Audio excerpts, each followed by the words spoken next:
Ang babala ni dating Defense Secretary Norberto Gonzales ay hindi basta-basta.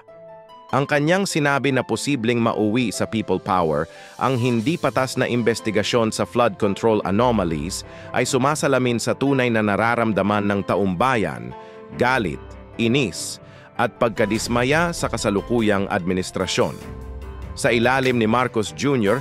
at ng kanyang mga kaalyado, mas lumala ang katiwalian at mas garapalan ang sabwatan ng mga nasa kapangyarihan. Hindi lingid sa atin na mismong si Vice President Sara Duterte ay nagbunyag na hawak ng iilang tao sa Kamara ang pambansang budget, sina Martin Romualdez at Zaldico. Ngayon, nasasangkot na naman ang kanilang pangalan sa flood control corruption.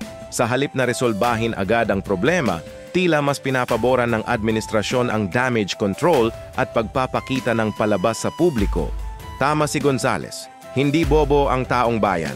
Nakikita nila kung drama lang ang investigasyon o kung tunay na may layunin na managot ang mga tiwali. Kung puro palabas at pagtatakip ang gagawin ng liderato, darating ang araw na kusang tatayo ang taumbayan para ipakita ang kanilang puwersa. Ito ang diwa ng people power. Hindi orchestrated, kundi galit ng masa na umapaw dahil sa kawalan ng hustisya. Sa totoo lang, ito na ang pinakamalaking iskandalo ng korupsyon sa kasaysayan. Hindi lang bilyon ang pinag-uusapan dito, kundi tiwala ng bayan at kinabukasan ng bawat Pilipino. Imbes na protektahan ang pondo ng bayan, inuubos ito sa bulsa ng mga iilang makapangyarihan. At habang nagdurusa ang taumbayan sa taas ng presyo ng bilihin at kakulangan ng trabaho, abala ang mga nasa poder sa pamumulitika at pagpapalakas ng kanilang impluwensya. Kaya't kung hindi gagalaw ang kasalukuyang pamahalaan para tapusin ang katiwaliang ito, dapat mangibabaw ang boses ng taumbayan. Sa 1986, pinatunayan ng mga Pilipino na kaya nilang patalsikin ang diktador ng mapayapa. At kung ipagpapatuloy ng mga nasa poder ang paglalaro sa sentimiento ng tao, baka muling bumalik ang parehong eksena.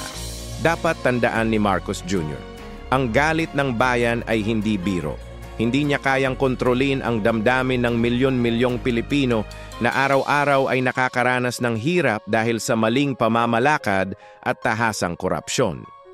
Mas mainam pa sigurong kusang magbago siya at pakinggan ang taumbayan bago pa mahuli ang lahat?